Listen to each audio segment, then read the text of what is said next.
Assalamualaikum warahmatullahi wabarakatuh. Sebelumnya, perkenalkan nama saya Sri Alim, mahasiswa Universitas Herun Ternate, Fakultas Ekonomi dan Bisnis, Program Studi Akuntansi. Tujuan saya untuk membuat video ini untuk menyelesaikan salah satu tugas dari pada mata kuliah aplikasi komputer. Nah, saya di sini akan menjelaskan tentang sejarah peradaban Islam. Lebih jelasnya, kita langsung ke pembahasannya. Pengertian sejarah peradaban Islam secara bahasa berasal dari kata Arab. Sejarah artinya pohon. Dalam bahasa Inggris, peristilan sejarah disebut history yang berarti pengetahuan tentang gejala-gejala alam, khususnya manusia yang bersifat kronologis. Sementara itu, pengetahuan serupa yang tidak kronologis diistilahkan dengan skinke. Oleh karena itu, dapat dipahami bahwa sejarah itu adalah aktivitas manusia yang berhubungan dengan kejadian-kejadian tertentu yang tersusun secara kronologis.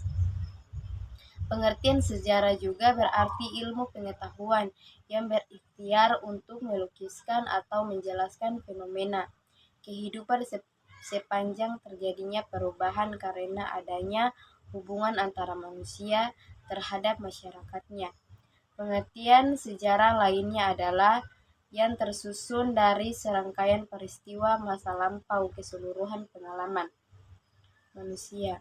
Dari beberapa pengertian sejarah di atas dapat diketahui bahwa sejarah itu adalah ilmu pengetahuan yang berusaha melukiskan tentang peristiwa masa lampau umat manusia yang disusun secara kronologis untuk menjadi pelajaran bagi manusia yang hidup sekarang maupun yang akan datang. Itulah sebabnya dikatakan orang bahwa sejarah adalah guru yang paling bijaksana. Yang kedua, kebudayaan. Kata kebudayaan dalam bahasa Arab adalah al-taskafa, tetapi di Indonesia masih banyak orang yang mensinomikan dua kata kebudayaan Arab, al-taskafa, Inggris, culture dan peradaban, Arab al-hadara, Inggris. Dalam ilmu antropologi sekarang kedua istilah itu dibedakan menurut Kontrizinat. Kebudayaan paling tidak mempunyai 3 wujud. Yang pertama, wujud ideal, yaitu wujud kebudayaan sebagai suatu kompleks ide-ide, gagasan, nilai-nilai, norma-norma, peraturan, dan sebagainya. Yang kedua, wujud kelakuan, yaitu wujud kebudayaan sebagai suatu kompleks peradaban. Kata peradaban adalah terjemahan dari kata Arab al-hadara, juga diterjemahkan ke dalam bahasa Indonesia dengan kebudayaannya. Pada istilah peradaban dipakai untuk bagian-bagian dan unsur-unsur dari kebudayaan yang halus dan indah. Peradaban sering juga dipakai untuk menjambut suatu kebudayaan yang mempunyai sistem teknologi, seni bangunan, seni rupa, sistem kenegaraan, dan ilmu pengetahuan yang maju dan kompleks. Jadi kebudayaan mencakup juga peradaban, tetapi tidak sebaliknya, sebab peradaban dipakai untuk menyebut kebudayaan yang maju dalam bentuk ilmu pengetahuan, teknologi, dan seni. Dalam pengertian kebudayaan direfleksikan kepada masyarakat yang terkembang, bodoh, sedangkan peradaban terefleksikan kepada masyarakat yang sudah maju. Dalam buku ini pengertian peradaban adalah seperti disebut di atas. Makna Islam. Islam yang diturunkan di Jazirah Arab telah dibawa bangsa Arab yang semula terkebelakangan, bodoh, tidak dikenal dan diabaikan oleh bangsa-bangsa lain, menjadi bangsa yang maju dan berperadaban. Ia sangat cepat bergerak, mengembangkan dunia, membina suatu kebudayaan pada peradaban yang sangat penting. Artinya dalam sejarah manusia hingga sekarang, bahkan kemajuan bangsa barat pada mulanya bersumber dari peradaban Islam yang masuk ke Eropa melalui Spanyol. Islam memang berbeda dengan agama lain. Islam bukan kebudayaan, akan tetapi menimbulkan kebudayaan yang ditimbulkannya dinamakan kebudayaan atau peradaban Islam. Landasan peradaban Islam adalah kehidupan Islam, terutama wujud idealnya, sementara landasan kebudayaan Islam adalah agama Islam. Jadi agama Islam melahirkan kebudayaan. Kalau kebudayaan hasil cipta, rasa dan karakter manusia, maka agama Islam adalah wahyu dari Tuhan. Penulis berat banyak yang mengidentifikasi kebudayaan dan peradaban Islam dengan kebudayaan dan peradaban Arab untuk masa periode klasik. Pendapat itu mungkin dapat dibenarkan karena pada masa itu pusat pemerintahan hanya satu dan untuk beberapa abad sangat kuat. Peranan bangsa Arab di dalamnya sangat dominan. Semua wilayah kekuasaan Islam menggunakan bahasa Arab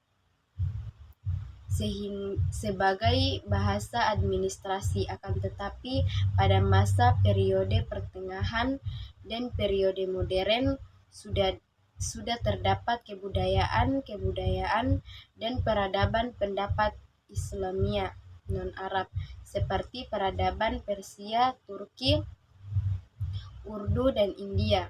Peranan Arab pada masa ini sudah jauh menurun, bahkan 3 kerajaan besar Islam pada periode pertengahan tidak satu pun yang dikuasai oleh bangsa Arab. Namun meskipun sejak periode pertengahan sudah terdapat kebudayaan dan peradaban Islam non-Arab,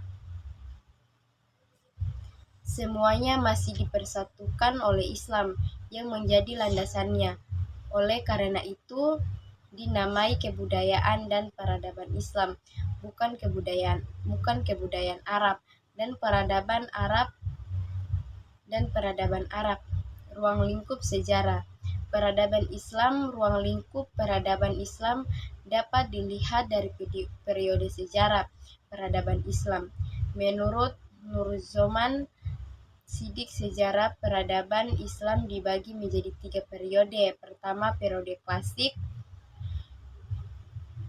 Kedua, periode pertengahan, jatuhnya Baghdad sampai ke penghujung abad ke-17 Masehi, dan periode modern mulai abad ke-18 sampai sekarang. Sedangkan menurut Harun Nasution, sejarah peradaban Islam dibagi menjadi 3 periode. Pertama, periode klasik. Kedua, periode pertengahan, dan periode modern sekarang. Periode klasik merupakan masa kemajuan, keemasan, dan kejayaan Islam dan dibagi ke dalam 2 fase, yaitu fase ekspansi, integrasi, dan pusat kemajuan.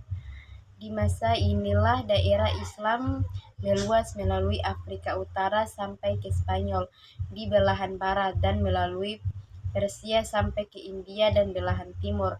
Daerah-daerah ini tunduk kepada kekuasaan Islam. Di masa ini pula berkembang dan memuncak ilmu pengetahuan, baik dalam bidang agama maupun umum, dan kebudayaan serta peradaban Islam. Di masa inilah yang menghasilkan ulama-ulama besar seperti Imam Malik, Imam Abu Hanifah, Imam Syafi'i, dan Imam Ibnu Hanbal, dan bidang fikih Imam Al-Ash'ari, Imam Al-Mutafurdi, Wasli Ibnu Atta, dan An-Nujam, dan Az-Zubba dalam bidang teknologi, Junun Al-Misri, Abu Yazid, dan bidang tasawuf, Al-Kindi, Al-Farabi, Ibnu Sina, dan Ibnu. Dalam bidang ini, ilmu pengetahuan, dan lain-lainnya. Fase disintegrasi. Di masa ini, ketuhanan umat Islam dalam bidang politik mulai pecah. kekuasaan khalifah menurun dan akhirnya Baghdad dapat dirampas dan dihancurkan oleh Hulagu di tahun 1258 Masehi. Khalifah sebagai lambang kesatuan politik umat. Periode pertengahan. Periode pertengahan juga dibagi ke dalam dua fase, yaitu fase kemunduran 1250 sampai 15 Masehi. Di masa ini desentralisasi dan diintegrasi bertambah meningkat, peradaban antara Sunni dan Syiah dan juga antara Arab dan Persia. Pertambahan nyata di kelahiran dunia Islam terbagi dua, bagian Arab yaitu terdiri dari Arabia, Irak, Suriah, Palestina, Mesir, dan Afrika Utara, berpusat di Mesir, bagian Persia yang terdiri dari Balaka, Asia Kecil, Persia, dan Asia Tengah, berpusat di Iran. Kebudayaan Persia mendesak.